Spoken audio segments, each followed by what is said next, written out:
when I was trying to know more about you, and when we met and you were telling me about your background, something which really stood for me is that you're a guy who have started a lot many things late.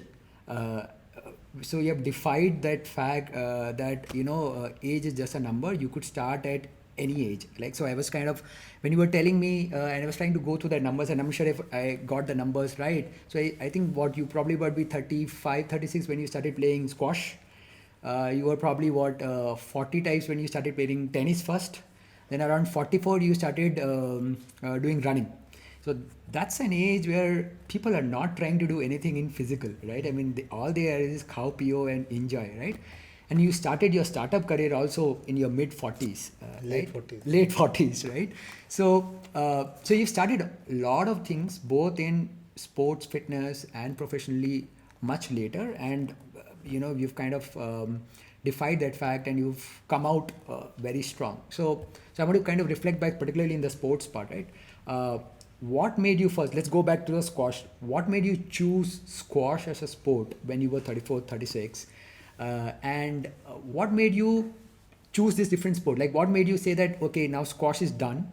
Now let me go and choose tennis. And now tennis is done. Let me now go and do running. So, I mean, what was that choice about? Yeah. So, okay, it's also connected to lifestyle and access, right? So, till I was 34, 35, I used to live in an area where the apartment complex, the only thing they had was a swimming pool, which was closed half the year, right? Mm-hmm. So at that age, I could afford to move into an apartment complex which had facilities, right? So the first day I moved in, and the excuse for moving there was that our son was getting older, Okay. or he was just about 4 years old. So, so therefore, good time to get him to take up these sports, and we should move into a complex where these facilities were available. But the joke in the complex was that my wife used to send my kids to get me back, saying, "Papa, bahut khel liya, come back." Right? Papa is getting more benefit of the sport complex than son. Yeah. So when I first moved in there, the first day I had rackets for all of these. I had bought rackets. So I first went to the baddie court, and I realized that there was a group of people who were playing regularly, and I was not good enough. I went to the tennis court next. So they were kind enough to let me play a game, but then I realized that I was not up to their level, and I was bringing the game down for them, and so it happened in squash. So I thought that let me take one sport and at least be as good as what the others are, so that I can play with the people who are there. Otherwise, neither would they enjoy, neither would I enjoy. Okay. And You had no background of playing squash or anything in the past? I had played probably 5-10 games. Okay. Tennis I had played in school Okay. for a year, 2 years. Okay. But I used to play squash like I play tennis, Okay. right? High, high smash, hard smashing, serve and all of that, right? But yeah, beyond that, nothing. So I said, okay, let me go down to zero. So I was lucky that I Googled, and this lady who was earlier the national champion, and she had just had a baby, and she was looking to coach, and she was kind enough to agree to coach me, Mekhla.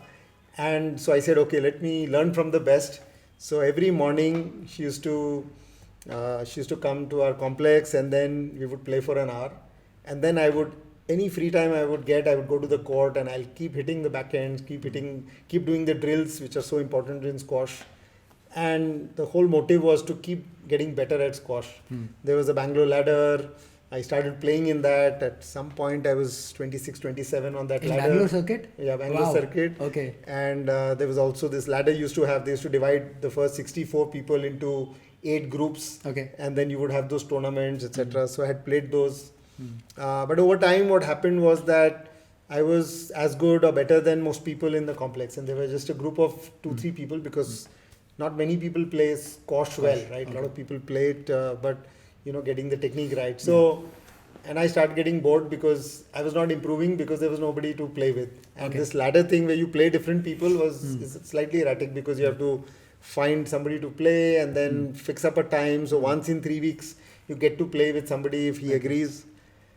So then I said, okay, I'm not getting much better at it. Okay. It's stagnating. So let me move on and play tennis. Right? Because there was a larger group of tennis players there. So you were getting better, you had to move on to another sport because you didn't find that much good competition to play around. Yeah, I was not getting the kick of Wow, but figuring you were out. getting better.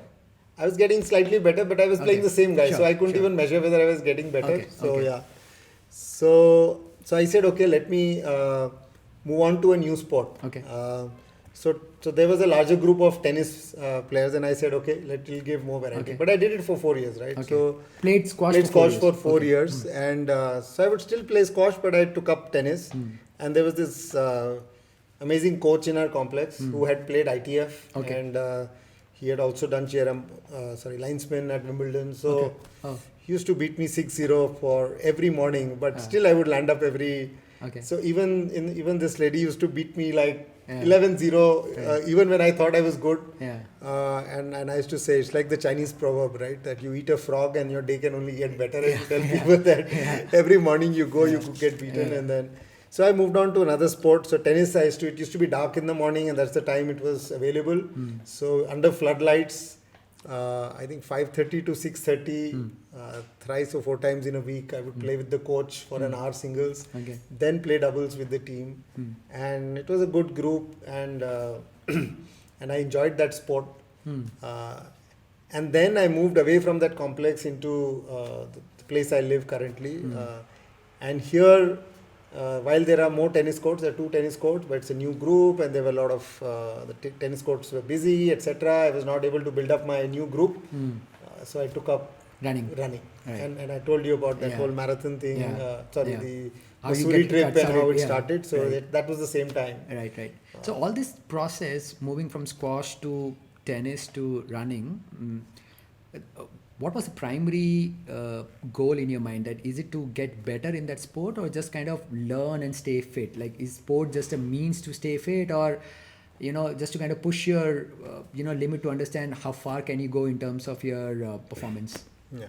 So for me, sport is a form of meditation, right? A lot of my parents, for example, are very, very religious, and they have pushed me into meditation, but I am totally opposite. I tell them I'm an atheist. Okay. So, but for your me, kids know that. Huh? Your kids also know that. My kids also know Okay. that, and they're also very rational. Okay.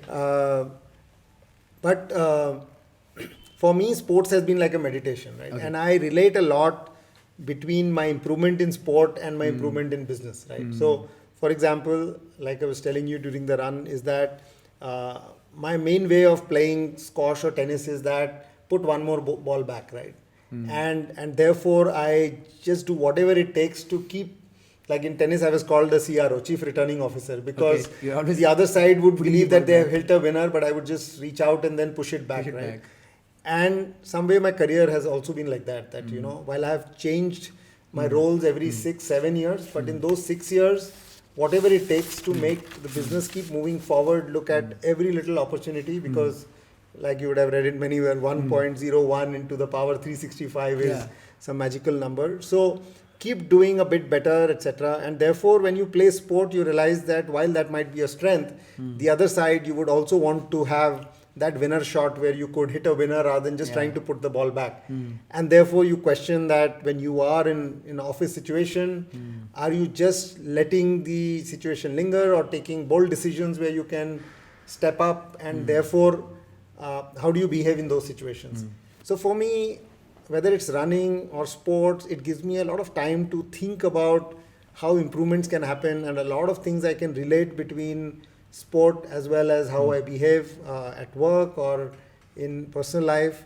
And therefore, while fitness is a large part of it, like I said, I've been diabetic for many years, and therefore I need to do some activity so that I don't become dependent on insulin or things like that. But the larger benefit is that it's not just to get those many calories out or those many miles in. It's also to see how you can keep improving. And how do you use that. Running gives me much more time to think, right? While sport, there are multiple variables in running. When you're doing your long runs, your mind is free. Your body is going through those motions over a period of 2 hours, 3 hours, and therefore it gives me a lot of time to have clear thought process. There are no phone with you. You're not distracted by Another anything meditative else. It's very state of mind. meditative, and I've found many answers while I've been Yeah. either in the shower or while I've been running. Yeah. Oh, wow. So most of your big ideas come either when you are on the run or you are in the shower. Yeah, the third place is in the aircraft. Yeah, So because when that's I'm the flying friend, and my phone is not working, I Yeah, don't yeah. download movies. Yeah. I always have my diary and my pen handy, and I Awesome. just write a lot of Yeah, notes about. yeah.